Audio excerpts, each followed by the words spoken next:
bingung berapa sih waktu yang ideal untuk charging handphone? Kalau bingung, tonton videonya sampai habis ya supaya kamu tahu informasi selengkapnya. Video ini dipersembahkan oleh Tutorial Harian, ilmu harian dalam mengatasi permasalahan yang kalian inginkan. Hai, halo teman-teman semua, kembali lagi di sini sama Mimin di channel YouTube Tutorial Harian, ilmu harian dalam mengatasi permasalahan yang kalian inginkan. Wah, gimana nih kabar dari teman-teman semua? Semoga selalu sehat ya teman-teman. Oke, teman-teman semua, di sini Mimin masih bahas segmen tentang penggunaan dari handphone baru ya. Di sini ada Samsung Galaxy A07. Buat teman-teman semua yang bingung ya, ini HP apa sih? Kayaknya baru denger. Enggak teman-teman, ini HP ini udah cukup banyak ya penggunanya di Indonesia dan cukup terkenal juga. Harganya murah, affordable, RAM penyimpanannya lumayan banyak, terus lagi kameranya udah 50 megapiksel ya teman-teman. Nah, di sini Mimin bakalan kasih tutorial ke teman-teman atau kasih informasi berapa sih jam ngecas, jam charging yang ideal gitu ya buat charging handphone baru gitu ya. Biasanya kalau kita handphone baru tuh agak FOMO ya teman-teman, kayak kita tuh cari informasi kayaknya ngecas tuh harus yang lama gitu, harus yang sebentar gitu, biar apa, biar awet. Biasanya kayak gitu ya teman-teman semua. Kita bakal cari banyak info buat jaga handphone kita masing-masing gitu, karena masih baru, jangan sampai meledak, jangan sampai lecet gitu ya teman-teman semua.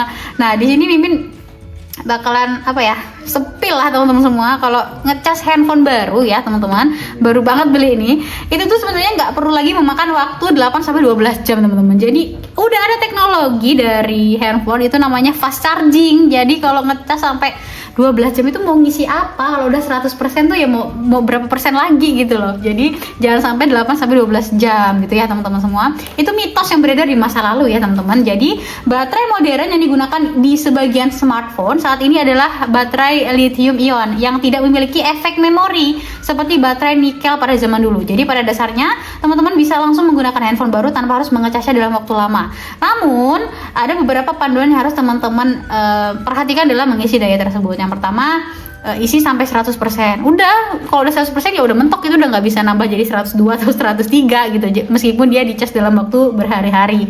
Terus lagi pengisian daya cepat ini udah cukup memberikan kemudahan lah buat kita. Jadi kita bisa cas handphone paling lama itu 3 jam aja gitu ya. Dicas waktu tidur jam 3, dicas jam 6, dicabut itu udah bisa gitu ya teman-teman semua. Terus lagi teman-teman juga harus memperhatikan notifikasi baterai. Kalau misalkan baterainya itu udah kasih tanda-tanda baterai lemah, itu berarti ya udah dicas gitu loh. Dia itu waktunya dikasih makan, waktunya handphonenya istirahat gitu. Jadi kalau udah 20%, 30% itu silakan diingat lah kalau harus dicas gitu handphonenya, supaya apa? Supaya awet teman-teman baterainya gitu ya. Karena kan penggunaan handphone kalau misalkan hanya sehari 2 hari mungkin nggak masalah ya, kalau teman-teman mau pakai sampai 0% terus dipakai ngegame lagi sambil dicas gitu. Sedangkan kan kita kalau pakai handphone itu baiknya didaur ulang tuh 3 tahun sekali, lebih baiknya seperti itu ya. Informasi yang Mimin tahu, kalau kita mau ganti handphone itu lebih baik 3 tahun sekali kalau misalkan emang mau ganti gitu ya teman-teman.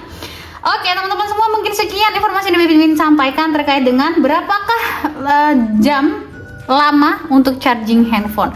Semoga dapat bermanfaat untuk teman-teman semua. Jangan lupa like, komen, dan share terus video kita supaya teman-teman gak ketinggalan update video-video terbaru lainnya. Dan sampai jumpa di video-video kita selanjutnya. Bye bye teman-teman.